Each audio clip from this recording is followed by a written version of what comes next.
Fight Night Shanghai is in the books. So I'm going to be going through, recapping each fight on this card. Picks wise, this was a rough one for me. I went 6-6. A lot of unexpected outcomes on this fight card, so let's get into it. Starting with the main event. Johnny Walker versus Zhang Mingyang. Obviously, I had Zhang Mingyang, as I think most people did, by a brutal first round KO. Walker has shown to be extremely chinny in the past. So the fight starts. Walker does his typical dumbass move. Like, Mingyang goes to touch gloves with him. He automatically shoots on him. Mingyang easily reverses it. Spends most of the round in top position, landing ground and pound. And again, it gets back to the feet, and Johnny Walker is just doing the same shit that he always does. He's trying to throw stupid spinning attacks, flying knees, a bunch of crazy stuff. There was one thing I noticed about this fight early is how slow the hands are with Zhang Mingyang. Like, dude, he's so slow. Like, his kicks were pretty snappy most of the night. He was, chopping low kicks. Those were pretty fast, but the hands were so slow. Like, Walker, I noticed he had a speed advantage starting this, and the range seemed to be giving Zhang Mingyang problems, right? And the unorthodox ability. And that's just how Walker is. Like, every first round, like, even Magomed Ankalaev, in both fights, kind of, struggled with that the unorthodoxness, if that's a word, of Johnny Walker. So he'll do all this dumb shit in round one until people figure him out in round two, and that's typically when he gets put away. Zhang Mingyang wins the first round easily, so I'm thinking going into round two, okay, well, Zhang Mingyang's going to have him figured out. He's probably going to put him out by KO round two. Round two starts. Again, Walker's chopping low kicks. Zhang Mingyang is just not checking any of them. And I know Johnny Walker's chinny, but Johnny Walker has always had underrated leg kicks. I knew coming into this fight that those leg kicks were underrated. He does have some nasty low kicks. He beat up Anthony Smith with low kicks for entire 3 rounds. But again, that's Anthony Smith, dude. Anthony Smith never was able to check a leg kick throughout the entirety of his career. But dude, Zhang Mingyang just wasn't checking any of those kicks. He stands real heavy on the front foot, power puncher, and I don't know if he hit like a perennial nerve, but like about 4 or 5 of those low kicks, he just collapses to the ground. And of course, you collapse to the ground underneath Johnny Walker, he's just going to go ape shit, right? Like, he's like Vitor. Like, Vitor dropped guys, and then there was just no chance because he's just going to spam punches. And Zhang Mingyang, I don't know, man. I don't know how compromised that leg was, but he just would not get up and just was covering up. So, I mean, of course, Johnny Walker is going to get the finish, right? Like, if you stay down, I don't know what he was doing down there. There was no defense. He was just turtling up, covering up. He'd roll to his back, try to turtle up, and he just didn't have a chance, right? So, big upset win by Johnny Walker. Yeah, I mean, it was an odd finish, man. Really odd finish. Just absolutely no leg kick defense from Zhang Mingyang whatsoever. And yeah, Johnny Walker gets it done, I guess. Co-main event. I had Aljamain Sterling by decision. I do want to correct myself because originally I said this was a 3-rounder. And then if it was a 5, I would have picked Ortega. But again, I'm not going to go back on my pick. I was going to stick with Aljo. Thank God he beat this fat ass. Seriously, I can't stand people that miss weight.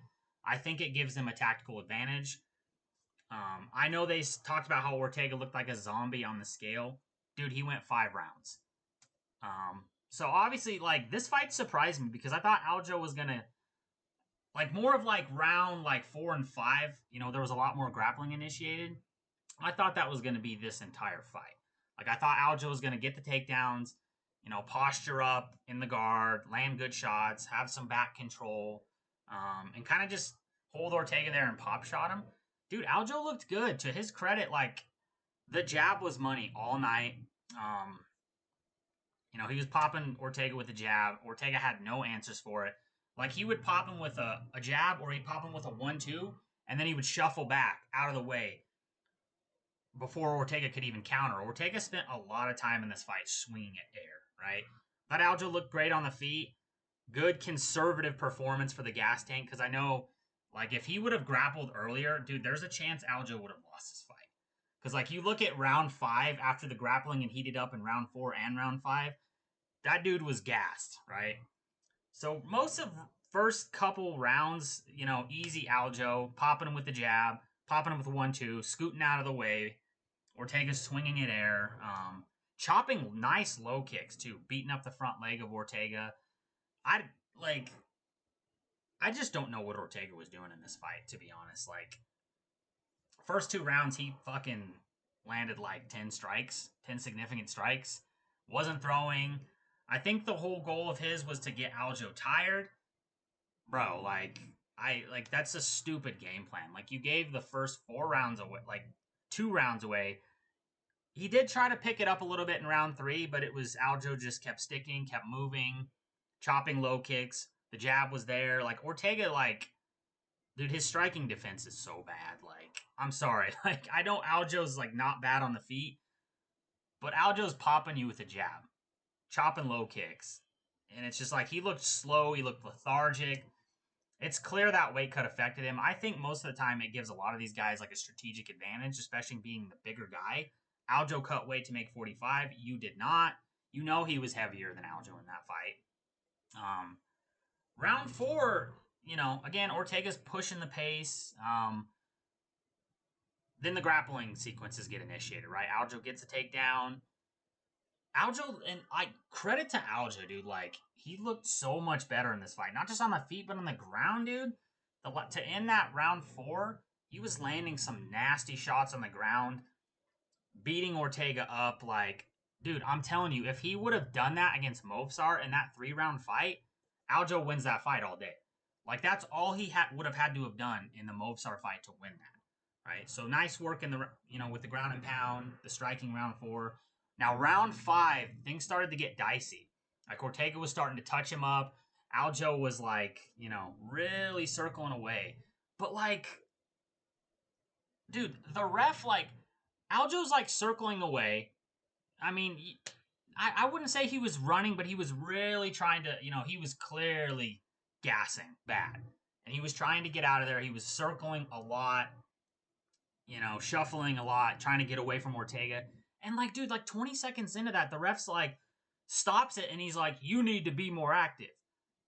Like, what are we doing here? Like something has changed with the refs. Like, I would notice, like, every time something would go to the ground, like, the ref was, like, real intent. Like, you could tell, like, he was prepared to stand it up quickly. Like, dude, you gotta let guys work. Like, what the fuck was that? Like, stopping it mid-action and being like, you need to engage.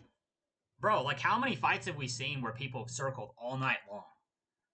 I don't feel like Aljo was, like, really running away there. I feel like he was just trying to get away, bide his time, land a counter jab, land a 1-2, maybe initiate some more grappling.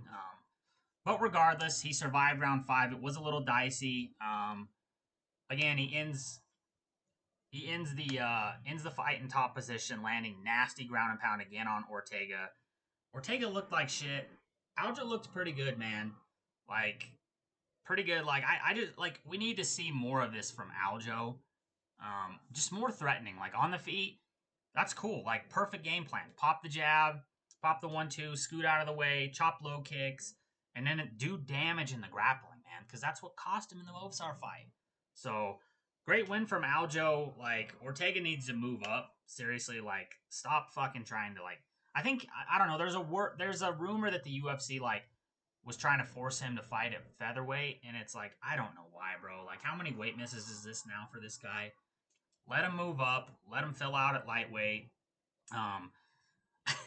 Post-fight, Aljo called for the shot at Volk. There's no way in hell that's happening. He needs one more. I mean, I'd like to see a rematch in the Movsar fight, but I don't know, man. It's kind of tricky with Movsar being undefeated. He is the rightful contender. I can't defend that guy anymore, though, because of how long he's set out. He's pulled out of probably 50% of the fights in his UFC career, maybe more. You can't book him for a title shot. I don't know, man. Like, that's a tricky one, but regardless, nice win for Aljo. Sergei Pavlovich, Waldo Cortez Acosta. I actually picked decision in this fight. I thought it was going to be on the ground though, primarily for Sergei. I thought it was kind of going to be a lot like the oh my god, what's his name? Jairzinho Rosenstrike, where he gets the takedown, controls top position. But again, he used that long reach advantage. This guy's got, I think, now the longest reach in the UFC, right? Since John Jones is retired. I think he has an 83-inch reach. He used it well. He was countering Waldo Cortez Acosta all night. Waldo had to work hard to get inside the range, man. He kept darting forward and was getting countered from nasty uppercuts. Like, credit to his chin. I guess, like, that's a moral victory for Cortez Acosta. The chin held up. He was getting hit with nasty shots, getting chopped with leg kicks. All he really did was just like dart in, try to land a 1-2, and he did land some occasional good strikes. But that was it. Like darting in, trying to land on Pavlovich, trying to close that gap in the reach, and then getting low kicked and throwing his hands up like you can't hurt me. That was it. Like there was clear levels here. I don't think he should have been put in there with Sergei. Credit to him, he survived. But dude, he got thoroughly outperformed. Like this was a 30-27. Let's be honest. Like, yeah, he landed some shots here, but Sergei landed the better shots all night. Just more athletic, hits harder, more intelligent, just more high level. That's it. So nice work from Sergei Pavlovich. Sumu Darji versus Kevin Borjas. I picked Kevin Borjas. I thought like he was going to be able to get inside the range better, land good combinations. But he just struggled with that range all night, man. Sumu Darji looked good. He was diversifying the attack, spinning kicks, head kicks. He would pop the jab and get out of the way of the counters, similar to Aljo and Ortega. Like he just wasn't there on the counter shots from Borjas. Like he would land a good 1-2 or a good jab, long jab, and then just get out of the way, right? Kevin Borjas, like he just struggled with the range all night. The wrestling wasn't happening for him. And it's like, I gotta say, like, for the wrestling, I feel like every single one of these guys needs to make an emphasis on training chain wrestling in their camps. Because you see these guys with one attack. It's either a double, it's either a single, a body lock against the cage to try to sweep them. Dude, every decent MMA fighter now can defend the initial shot, right? Like these guys need to be training chain wrestling, right? He had Sumu Darji against the cage a number of times. Sumu Darji was able to pummel under it and get away.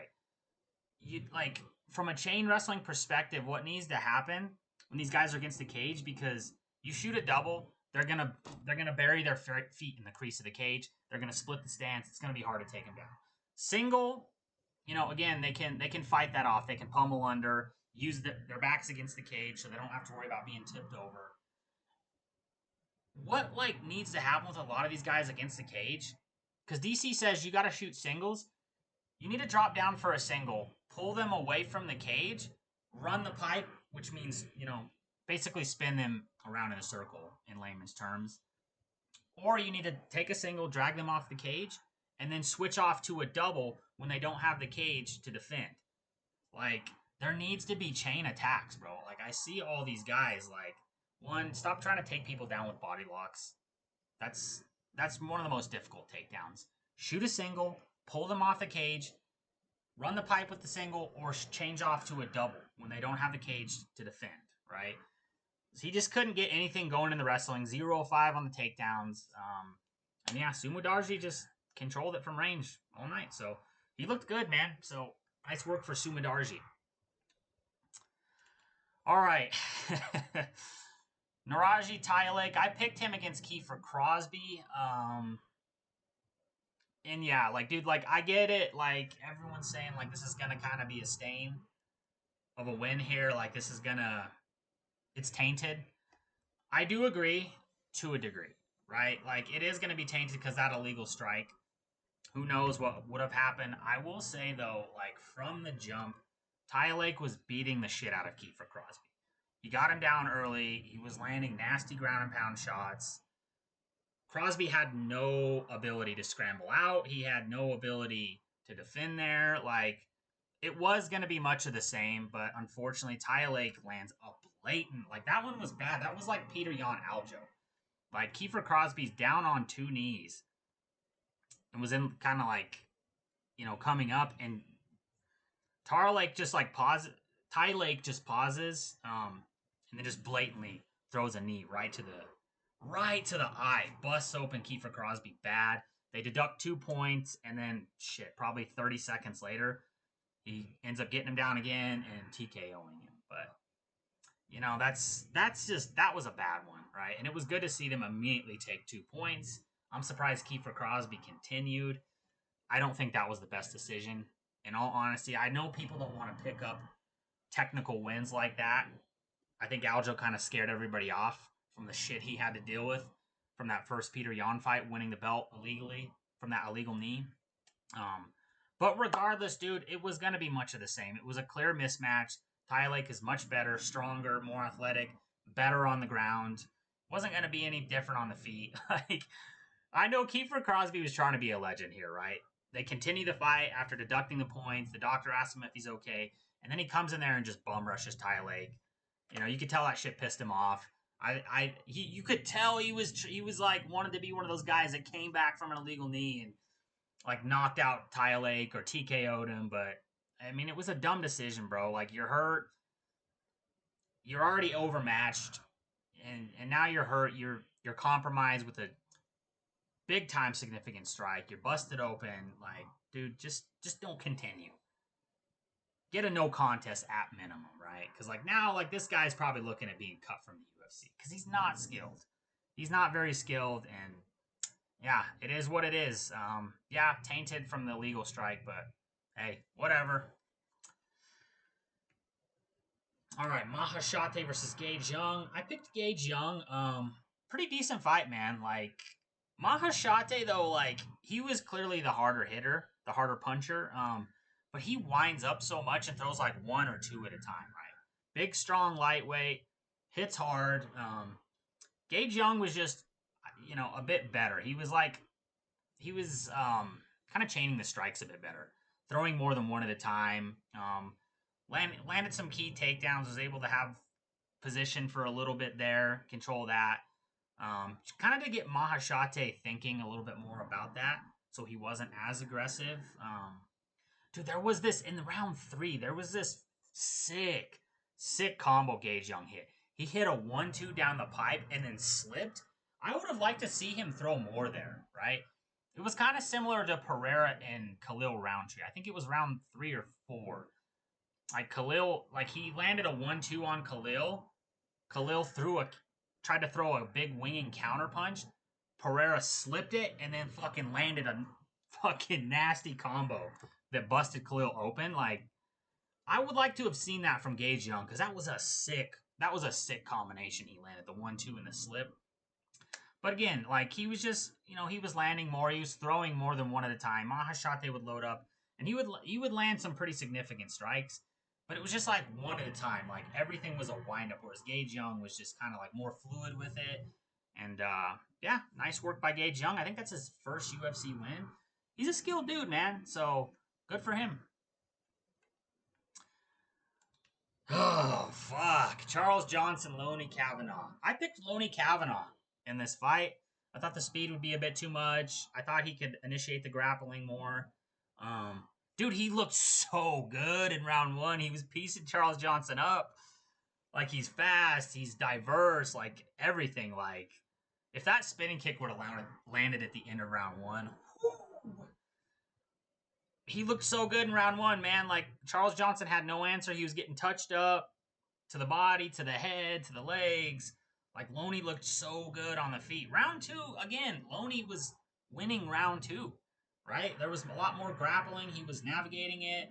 Like, his transitions are beautiful on the ground, man. Like, he was doing so good, still landing good shots.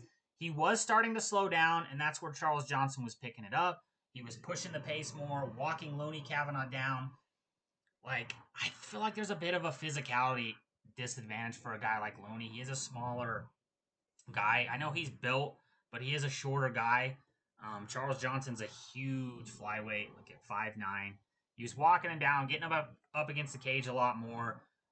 There was this sequence where he had Loney up against the cage and landed some nasty body shots. Like, he probably landed like 7, 8 of them to try to zap at the gas tank of Loney. Loney was slowing down, but I still had him like winning the fight. He was landing the better combos, having his way in the grappling, threatened a few guillotines. Charles Johnson got out of it, and Loney scrambled back, got top position, circled around to the back, gets back on the feet.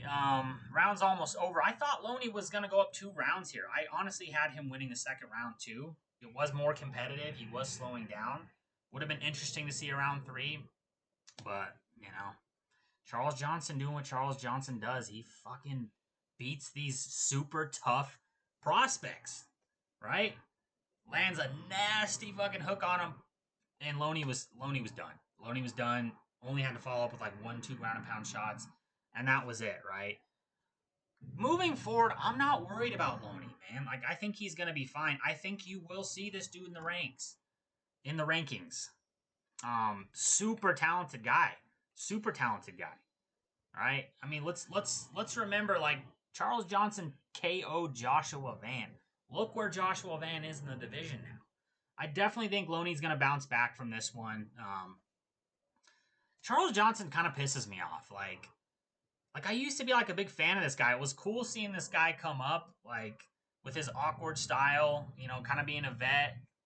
He was on a win streak, but, like, dude, this guy will win, like, 1 to 2 big fights, and then he'll look like shit in the next one and lose, right? So he's either going to lose his next fight or the fight after that, right? Like, he's going to fight somebody ranked top 15, top 10, and probably lose. Like, that's just what he does. Like, he'll go up against a guy who's not as tough, and he'll lose. He'll go up against a guy who's, like, undefeated, great skill set, and he'll fucking knock him out. Like, it's frustrating to watch Charles Johnson's career, right? Like, 'cause it's like you want to root for this guy to make a run.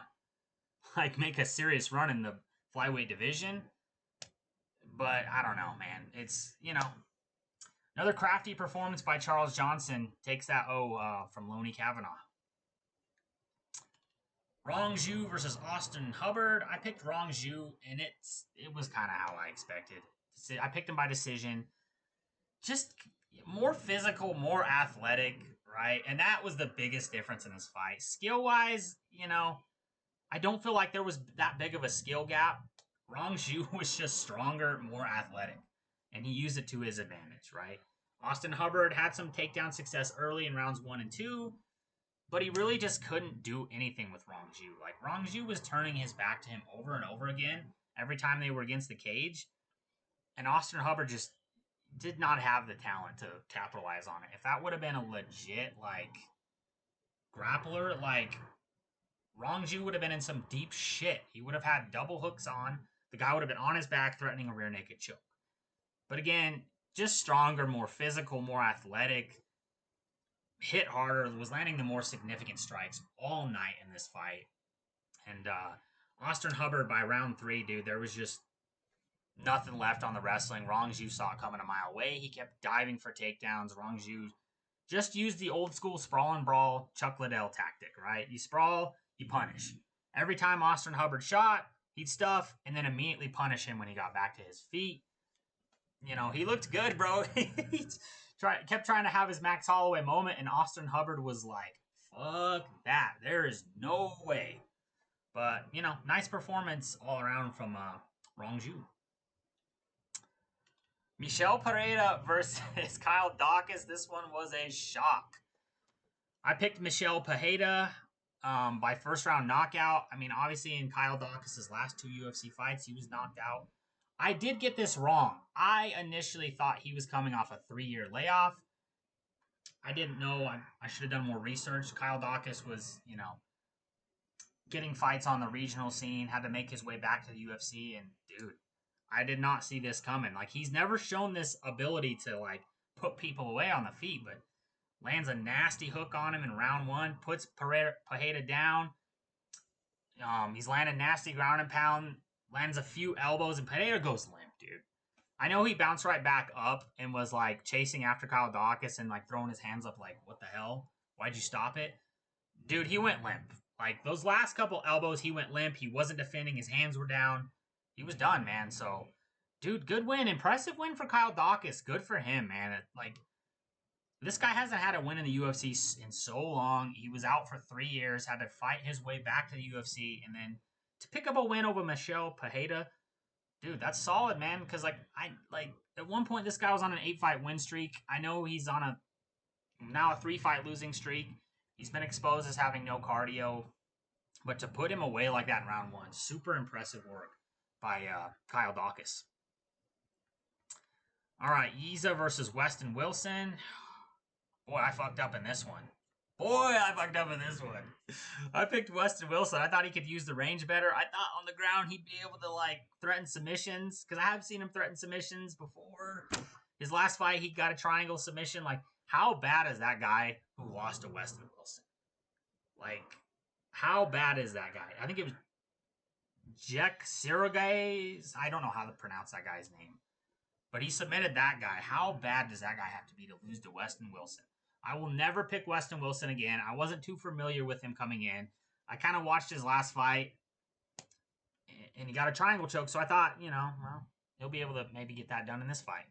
Not a chance, dude. From the jump, Yisha just beat the living shit out of him. Like, there's no like defense from Weston Wilson. Right? Chin up in the air, hands low, getting countered, backing straight up, and then he just gets caught with a big shot, put down. Put down against the cage, and that was it, dude. Like, terrible fighter. This guy didn't land any strikes. He threw 2 strikes. I'm never picking Weston Wilson again. Lesson learned. Now I'm more acquainted with how he fights. He's awful. How the fuck is this guy in the UFC? How is the guy that he submitted in the UFC? Like, come on, man. This is the UFC. This is the best. How the hell is this guy in the UFC? But hey, good win from Yisha. Like, I can't even be impressed, though. Like, dude, Weston Wilson's awful, but hey, Yisha did his thing, man. No performance bonus, though. That's a little weird. All right, Zhao Long, Su Yang Yu. Man, this fight pissed me off, dude. I had Zhao Long. Zhao Long won that fight. This is a robbery. The entire time, dude, like, between the odds makers and the announcers, like, they were glazing the fuck out of Su Yang Yu. Like, they were acting like he was dominating this entire fight, right? Round 1 was super close. You could have honestly given it to either guy. Both landed some decent strikes. Zhao Long, bro, like, he is not very fluid on the feet. Like, a lot of stuff he throws is real heavy, and, like, he seems off balance. Like, there's not a lot of, like, I don't know, like, there's not a lot of fluidity on the feet for him, right? Like, he doesn't really have much grace. Like, he's just kind of like a wrecking ball, right? Round 2, dude, I gave Zhao Long the fight. I mean, I gave him the round. I gave him the fight, but I gave him round 2. I thought he landed the better strikes. Like, the grappling of Su Yang Yu was non-existent this entire fight. 0 of 6 on takedown attempts. That's where this guy shines. That's his bread and butter. That's, how he's gotten his last 2 wins. Zhao Long shut the grappling down, was, like, landing the more damaging strikes on the feet in round 2. The entirety of the fight, he was, like, trying to actually hurt his opponent, whereas, like, Su Yang Yu would, like, land a couple, like, decent strikes, grab a hold of him, try to get, like, what's called, like, a Russian tie, where you get the arm, and you try to step off to the side, bury your head in the temple, and then try to use it to get a takedown. But, like, I gave Zhao Long on damage round 2. Round 3, Su Yang Yu starts out landing some pretty good shots, lands a hook, lands a straight. Like, he's kind of picking Zhao Long apart at the beginning of the round. The round goes on, Zhao Long is landing damaging strikes, right? Like, the first, like, few minutes, Su Yang Yu, he had the edge there. The last, like, 3, Zhao Long's walking him down. He's landing big shots, landing significant strikes. And then the last, like, 30 seconds or, like, maybe 45 seconds, dude, he lands, like, 45 elbows on Su Yang Yu. who virtually doesn't have much of an answer. Like, he's throwing back, but it's nothing significant landing. And Zhao Long is just elbowing the shit out of his head. And they gave a unanimous decision to Su Yang Yu. Could you have given him round one? Yes. I gave Zhao Long the last 2 rounds. Like, this one's a fucking mystery to me. Like, how does a guy who's actually trying to finish the fight all night, landing the better strikes round 2 and 3? It was a close fight throughout, but like, dude, this guy after round 1 was a minus 300 favorite. After round 2 was still a minus like 150 favorite. And I, like, honestly, this shit's a mystery to me. I don't know what everybody else was watching. I had Zhao Long win in rounds 2 and 3 in this fight on damage. Like, how do you not win that? Especially, you land the better strikes round 2. The majority of round 3, you're landing the better strikes. And then the last 45 seconds, you land 35 fucking elbows. I mean, you look at total strikes, 81 to 66. 68 to 58. Significant strikes. No control time. No takedowns from Su Yang Yu.